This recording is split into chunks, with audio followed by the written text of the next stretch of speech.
এইরকম ঘোষণা যদি কোনো দল দেয়, আপনি প্রশংসা না করে কি করবেন? এটা প্রশংসনীয় একটা উদ্যোগ। মানুষ এই সার্ভিসটা কোথাও না কোথাও চাচ্ছে। জামাত ইসলাম একটা বিশাল ঘোষণা দিয়েছেন, কারণ একের পর এক ধামাকাদার ঘোষণা দিচ্ছেন যে গত 24 ঘন্টায় যা ঘটলো তা জিওপলিটিক্সের ইতিহাসে বিরল। দীর্ঘ নীরবতা ভেঙে হাজার হাজার মানুষের সামনে দাঁড়িয়ে যা বললেন তাতে পর্যন্ত কেঁপে উঠেছে। তিনি কোনো ডিপ্লোম্যাটিক ভাষায় কথা বলেননি, তিনি সোজা চোখের দিকে তাকিয়ে চ্যালেঞ্জ ছুড়ে দিয়েছেন। দৌলতদিয়ায় 52 যাত্রী নিয়ে পদ্মা নদীতে তলিয়ে গেছে যাত্রীবাহী বাস। এই ঘটনায় সড়ক পরিবহন ও সেতুমন্ত্রী শেখ রবিউল আলম আটক হয়েছে। নতুন ইতিহাস কায়েম করছে জামাত ইসলামী। হ্যাঁ, বিএনপির সাথে জামাতের ইতিহাসে ভাগ বাটোয়ারা হয়েছে, তবে এটা হচ্ছে সঠিক ইতিহাস। এই ইতিহাস কায়েমের এই ভাগ বাটোয়ারার পজিটিভ দিক হচ্ছে যে আওয়ামী লীগ আউট। ঘুরে যাচ্ছে জামায়াতের ভাগ্য চাকা। রাজনীতিতে সংখ্যা সবসময় সত্য কথা বলে না। একটু গভীরে যান, ভোটের শতাংশ বা ভোট শেয়ারের দিকে তাকালে আপনার চোখ কপালে উঠে যাবে। জামাত ইসলামকে শিবিরকে নিষিদ্ধ করে রাখছিল না 16 বছরের মধ্যে? কতবার নিষিদ্ধ হয়েছে, তাতে কি হয়েছে? জামাত ইসলাম কি আসে নাই? এত বড় বিরোধী দল বাংলাদেশে আগে তো ছিল না। বর্তমান সরকারের গত 1 মাসের কার্যকলাপ দেখলে যে কারো মনে প্রশ্ন জাগবে, এরা আসলে দেশকে কোন দিকে নিয়ে যাচ্ছে। ক্ষমতায় আসার কয়েকদিনের মধ্যে এরা একের পর এক আওয়ামী লীগের অফিসগুলো তালা ভেঙে দখল করা শুরু করেছে। এটা কি শহীদদের রক্তের সাথে চরম বেইমানি নয়? সাধারণ মানুষের জীবনের কোনো নিরাপত্তা নেই, আর অন্যদিকে শীর্ষ অপরাধীরা ফোনে নেতাদের সাথে চুক্তি করে জামিনে বেরিয়ে আসে। দেশের সরকার 69% জনগণের মতামতকে বৃদ্ধাঙ্গুলি দেখিয়ে গণভোট সহ গুরুত্বপূর্ণ 20টি অধ্যাদেশকে স্বয়ংক্রিয়ভাবে বাতিলের জন্য লিখিত প্রস্তাব করে সে দেশের জনগণের স্বাধীনতা আর স্বাধীনতা দিবস তার কোনো কিছু থাকে। আমেরিকার পাশাপাশি ভারতের সাথেও বিএনপির নতুন এক প্রেম এখন দৃশ্যমান। রাষ্ট্রের বড় বড় এবং সংবেদনশীল পদগুলোতে বেছে বেছে ভারতপন্থীদের বসানো হচ্ছে, যা বিএনপির ভারত পোষণ নীতির একটি বড় প্রমাণ। এই দৌলতদিয়া বাস দুর্ঘটনার দায়ে হাতে নাতে ধরা পড়েছে এই রবিউল আলম রবি। এই যে বর্তমানে সড়ক ও সেতুমন্ত্রী রবিউল আলম, তিনি কাটা দিয়ে কাটা তোলা, মানে বুঝতে পারতেছেন, কাটা দিয়ে কাটা তোলা। কাটা দিয়ে কাটা তোলা নীতি হচ্ছে আওয়ামী লীগকে দিয়ে আওয়ামী লীগকে খেয়ে ফেলতে হবে। এইটা কেমনে সম্ভব হলো দেখেন।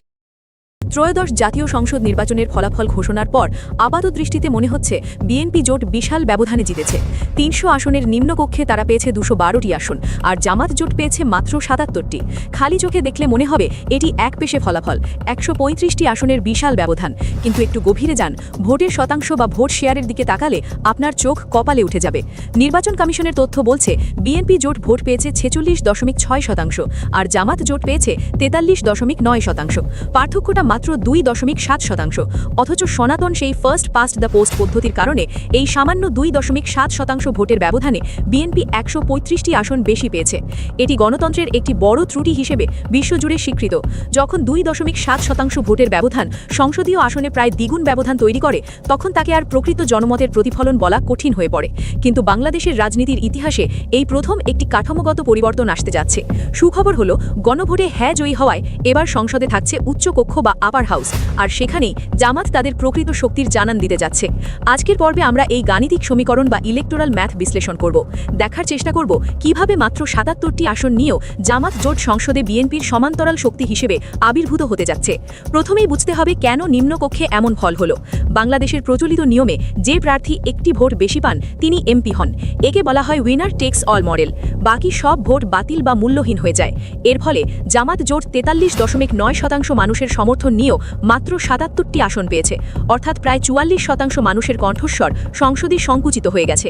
এই বিশাল সংখ্যক ভোটারের আকাঙ্ক্ষা নিম্নকক্ষে যথাযথ প্রতিনিধিত্ব পায়নি, কিন্তু গণভোটের রায়ে গঠিত হবে উচ্চকক্ষ সমানুপাতিক প্রতিনিধিত্ব, অর্থাৎ PR পদ্ধতিতে, যেখানে কোনো ভোট নষ্ট হবে না। একটি দল সারা দেশে যত শতাংশ ভোট পাবে, উচ্চকক্ষের 100টি আসনের মধ্যে ঠিক তত শতাংশ আসন তারা পাবে। এই পদ্ধতিটি জামাতের জন্য গেম চেঞ্জার হয়ে দাঁড়িয়েছে। বিশ্লেষকরা বলছেন, নিম্নকক্ষে বিএনপি সংখ্যাগরিষ্ঠতার দাপট দেখালেও উচ্চকক্ষে তারা জনসমর্থনের আয়নার মুখোমুখি হবে, আর সেই আয়নায় বিএনপি ও জামাত প্রায় সমান সমান।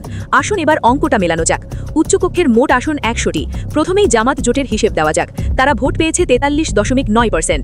PR পদ্ধতির নিয়ম অনুযায়ী 100 আসনের মধ্যে তারা পাবে 44টি আসন।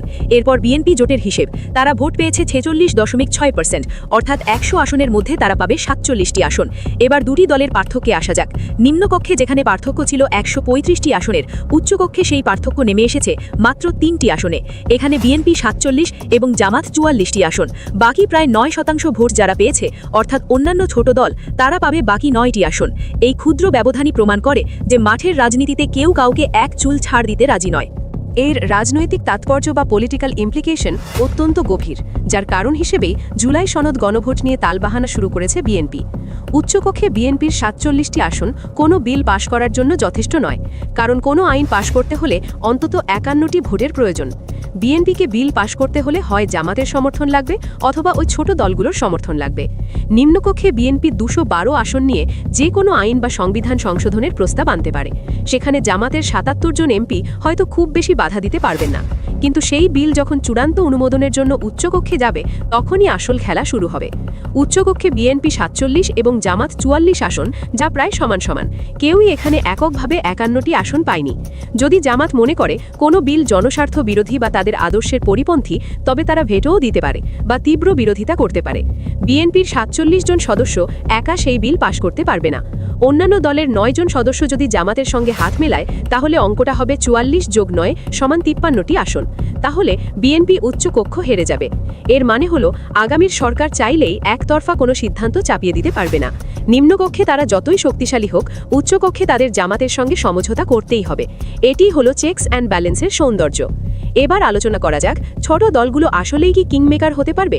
উচ্চকক্ষের মোট ১০০ আসনের মধ্যে বিএনপি ৪৭ এবং জামাত ৪৪ মিলে দখল করেছে ৯১টি আসন। বাকি ৯টি আসন থাকছে ছোট ছোট দলগুলো এবং স্বতন্ত্র প্রার্থীদের কাছে। রাজনীতির পরিভাষায় একে বলা হয় ব্যালেন্স অফ পাওয়ার। কোনো বিল পাশ করতে হলে উচ্চকক্ষে প্রয়োজন ৫১টি আসন। যেহেতু এই আসন বিএনপি বা জামাত কারোর কাছেই নেই, তাই এই ছোট ছোট দলগুলো আসলেই কিংমেকার হয়ে উঠতে যাচ্ছে।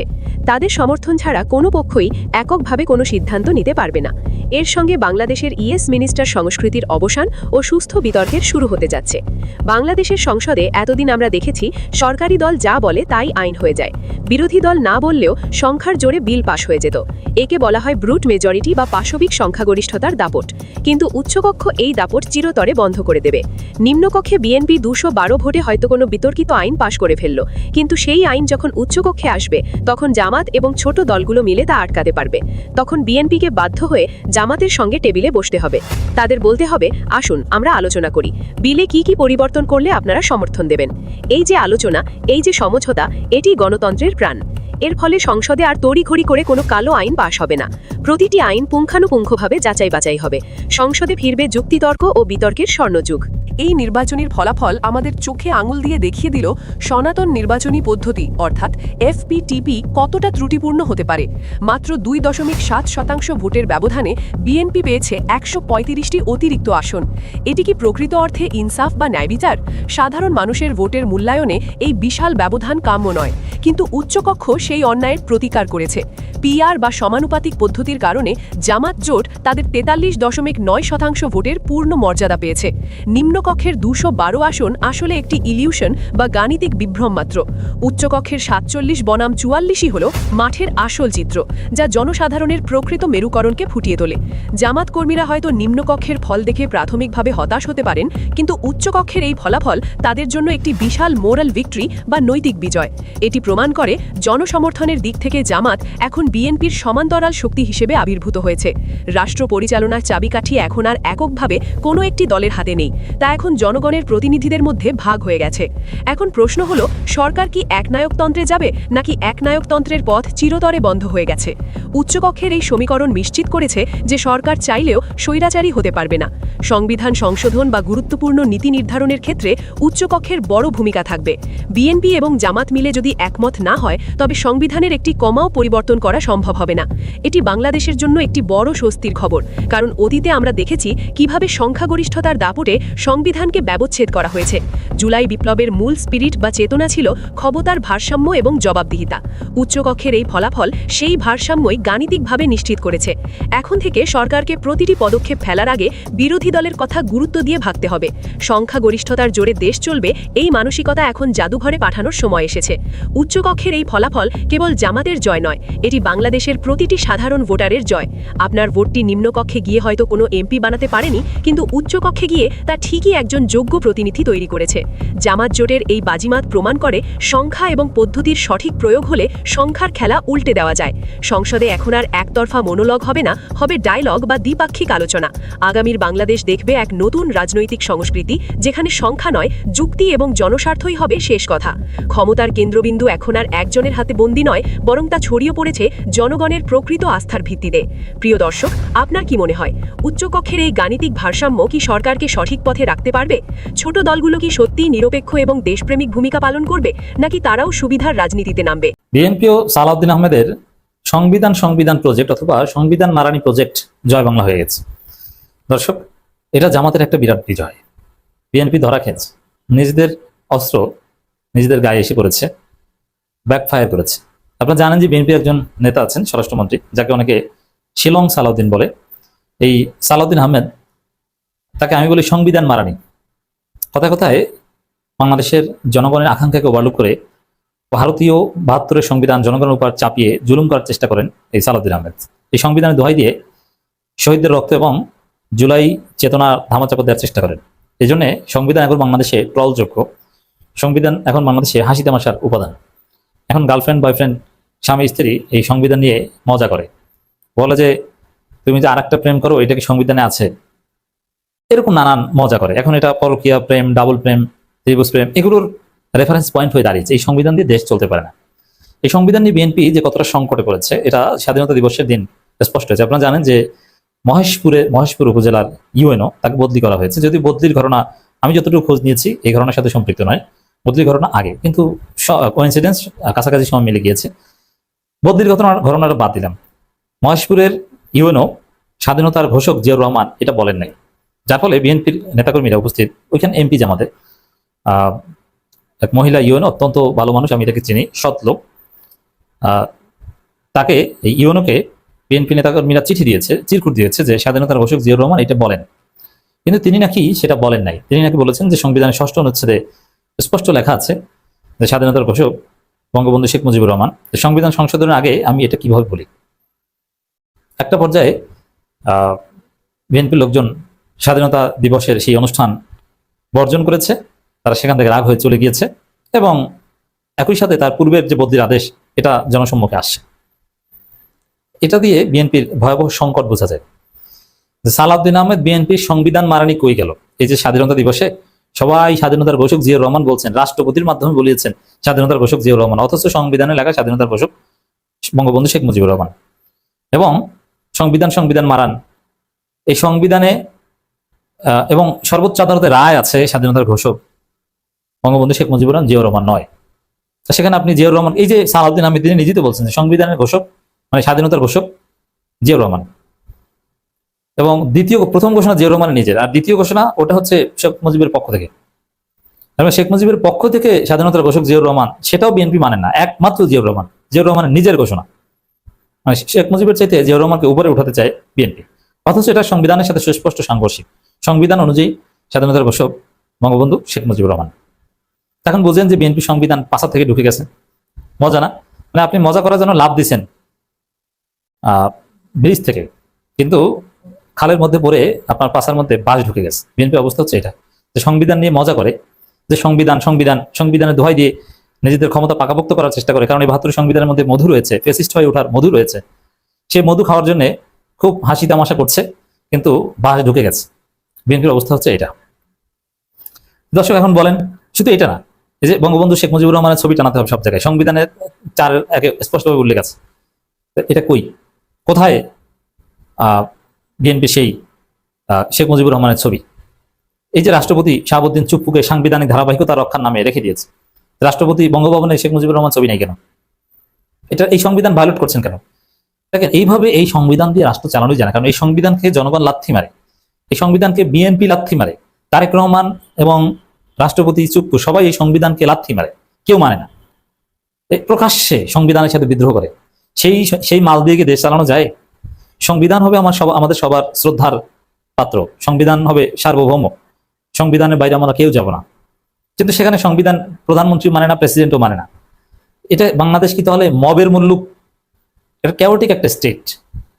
যারা নিয়ম কানুন মানে না তাদেরকে রগ স্টেট বলা হয়। অবশ্যই ইন্টারন্যাশনাল নিয়ম কানুন যারা না মানে তাদেরকে, তো বাংলাদেশ তো একটা রগ স্টেটের মতো, বাংলাদেশে কোনো নিয়ম কানুন নাই, কারণ বাংলাদেশে কোনো সংবিধান নেই। এই সংবিধান প্রধানমন্ত্রী মানে না, রাষ্ট্রপতি মানে না, বিরোধী দলও মানে না, কিন্তু বিরোধী সরকারি দল কথায় মুখে মুখে বলে যে আমরা মানি, আসলে তারা মানে না।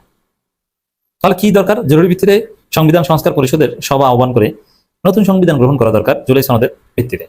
আপনারা সেটাকে নতুন সংবিধান বলেন, আর সংবিধান সংস্কার বলেন, আর সংশোধন বলেন, যে নাম দিয়ে পারেন, এটা জরুরি ভিত্তিতে করতে হবে।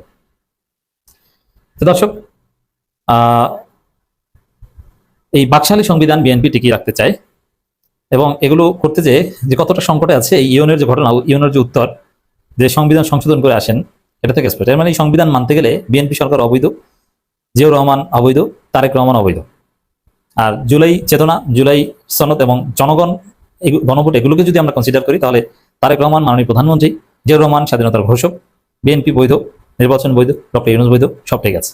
আর ওই সংবিধানকে ধরলে সব অবৈধ, শুধু হাসিনার চুপ্পু বৈধ। হাসিনা যেহেতু নাই, তাহলে শুধু চুপ্পু বৈধ। আর আমাদের সেনাপ্রধান বৈধ, কারণ তিনি তো সংবিধান অনুযায়ী আগেও যেরকম ছিলেন এখন সেরকম আছে।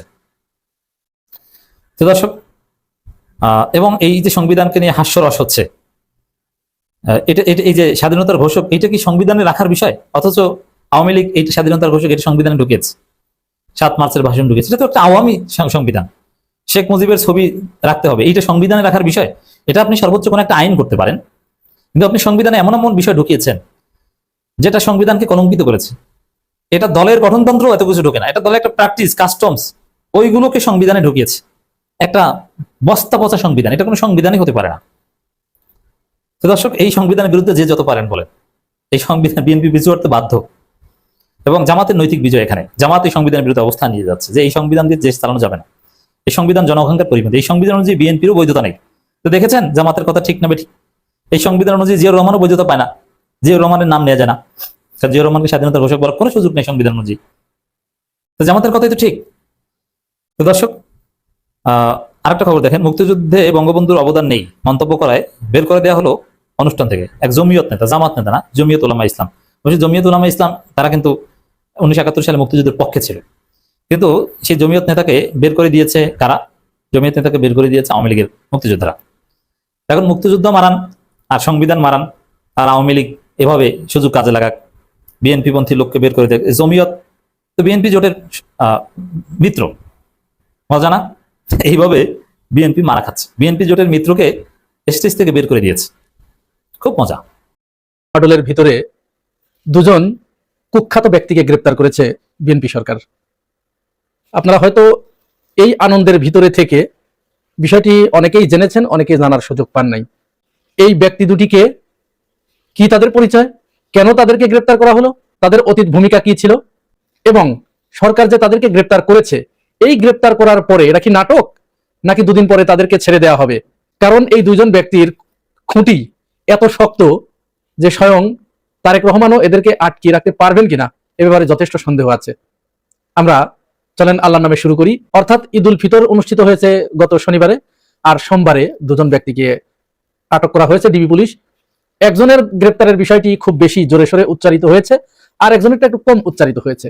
যাকে নিয়ে বেশি শোরগোল করা হয়েছে তিনি হচ্ছেন 1/11 সেই কুখ্যাত কুশীলব মাসুদ উদ্দিন চৌধুরী। আর যাকে নিয়ে একটু কম শোরগোল করা হয়েছে, অনেকটা বলা চলে নিভৃতে, তিনি হচ্ছেন ডিজিএফআই এর সাবেক প্রধান মামুন খালেদ।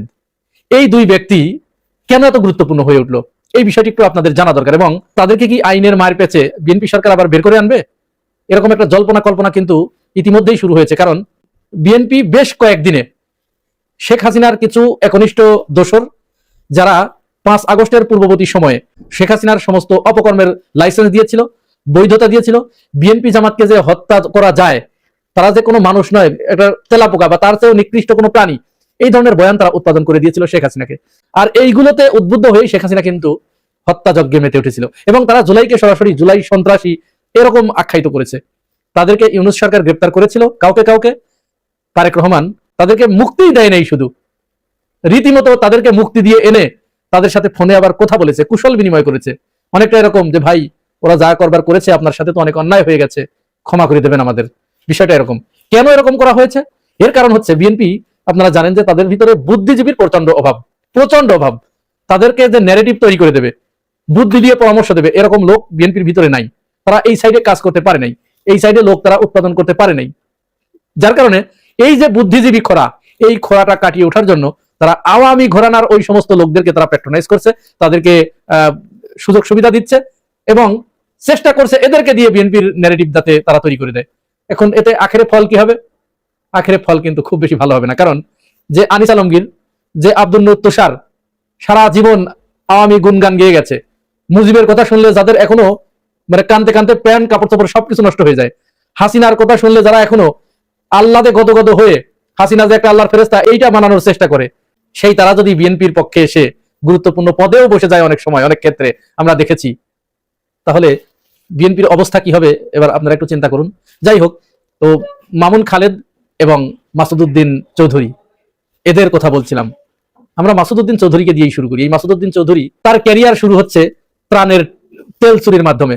আপনারা জানেন 1974 সালে দেশে যখন শেখ মুজিবের শাসন চলছিল, প্রচন্ড দুর্ভিক্ষ, ওই দুর্ভিক্ষে বলা হয় যে পৃথিবীর ভিতরে যে কয়েকটা দুর্ভিক্ষ হয়েছে 1974 সালের দুর্ভিক্ষ তার ভিতরে সবচেয়ে অন্যতম। এখানে কয়েক লক্ষ মানুষ না খেয়ে মারা গেছে। এখানে বলা হয়ে থাকে এই দুর্ভিক্ষের সময় কাপড়ের অভাবে রংপুরের বাসন্তীরা যখন জাল পরে তাদের লজ্জা ঢাকার চেষ্টা করছিল, তখন শেখ মুজিবুর রহমান তার পুত্রকে সোনার মুকুট মাথায় দিয়ে বিয়ে দিতে নিয়ে গিয়েছিলেন। আমরা মুরব্বীদের কাছে শুনেছি এবং ইতিহাসেও তার প্রমাণ আছে। 74-এর দুর্ভিক্ষের সময় মানুষ ডাস্টবিনে কুকুরের সাথে ডাস্টবিনের খাবার ওই উচ্ছিষ্ট ভাগ করে খেয়েছে, এমনকি বমি পর্যন্ত খেয়েছে, মানুষের বমি খেয়েছে। সেই 74-এর দুর্ভিক্ষের সময় যখন রিলিফের তেল এসেছিল, এই মাসুদউদ্দিন সেই তেল চুরি করে বিক্রি করে দিয়েছিল এবং ময়মনসিংহে সেটা খালাস হয়েছিল। তিনি এই সাহসটা কোথায় পেয়েছিলেন? তিনি রক্ষী বাহিনীর সদস্য ছিলেন, কুখ্যাত রক্ষী বাহিনী, মুজিব বাহিনী যাকে বলে। ভারতের সরাসরি ইন্ধনে যে বাহিনীটা গঠিত হয়েছিল, যেটা ভারত গঠন করে দিয়েছিল, এই রক্ষী বাহিনীর সদস্য ছিল এই মাসুদউদ্দিন, যার কারণে সে ওই ক্ষমতা পেয়েছিল। এরপরে তার নামে বিভিন্ন থানায় ওই সময় মামলা হয় এই তেল চুরির অপরাধে। এখান থেকেই তার শুরু। 75 সালে শেখ মুজিবুর রহমান যখন সপরিবারে নিহত হন, তখন রক্ষী বাহিনী তো বিলুপ্ত হয়ে যায়। রক্ষী বাহিনী বিলুপ্ত হবার সাথে সাথে তখন এর ভিতরে যারা চৌকস ছিল, যারা চালাক চতুর ছিল, তাদেরকে অফিসার র্যাঙ্কে ঢুকানো হয়। মাসুদউদ্দিন চৌধুরী এই অফিসার র্যাঙ্কে ঢুকেছিল। অফিসার র্যাঙ্কে ঢোকার পরেই তো তার রাজনৈতিক ক্যারিয়ার হু হু করে বাড়তে থাকে। পরবর্তীতে তিনি ডিজিএফআই এর প্রধান হলেন, তারপরে প্রিন্সিপাল স্টাফ অফিসার হলেন, বিভিন্ন জায়গায় তিনি জিওসি হিসেবে দায়িত্ব পালন করেছেন। এক কথায় তার বর্ণাঢ্য রাজনৈতিক ক্যারিয়ার শুরু হয়ে যায়। সে কিন্তু সেনাপ্রধান হওয়ার দৌড়েও এগিয়েছিল, শেখ হাসিনা তাকে ওই জায়গায় দিতে যাচ্ছিল, কিন্তু কোনো একটা কারণে তার যে ওই যে বিশ্বাসঘাতকতা, বেশ কিছু জায়গায় তার বিশ্বাসঘাতকতার প্রমাণ পাওয়ার কারণে শেখ হাসিনা তাকে ওইখানে দেয় নাই, না দিয়ে তাকে প্রথমে এমপি নমিনেশন দিয়েছিল ফেনীর দাগন ভূঁইয়া থেকে। এই দাগন ভূঁইয়া থেকে প্রথমে সে এমপি হয়। পরবর্তীতে 2018 এবং 2024-এ শেখ হাসিনা আমিডামি নির্বাচন করলো, রাতের ভোট করলো, তো এখানে তো লোক দরকার। এই মাসুদউদ্দিনকে জাতীয় পার্টির কাছে ভিড়িয়ে দেয় যে তুমি ওখান থেকে নির্বাচন করো। এটা কিন্তু শেখ হাসিনার পরামর্শেই এই কাজটি হয়েছিল, তার পরিকল্পনায়। 2বার সে এমপি নিযুক্ত হয়। শুধু তাই নয়, মজার ব্যাপার কি জানেন? মাসুদউদ্দিনের এই যে এরকম হু হু করে সামনের দিকে উঠে যাওয়া, এর পিছনে অন্যতম নেপথ্য কারিগর কে ছিলেন জানেন? শুনলে আপনারা চমকে যাবেন। আমাদের দেশমাতা দেশনেত্রী বেগম খালেদা জিয়ার আপন ছোট ভাই, তিনি সেনাবাহিনীতে কর্মরত ছিলেন, সাইদ ইস্কেন্দার।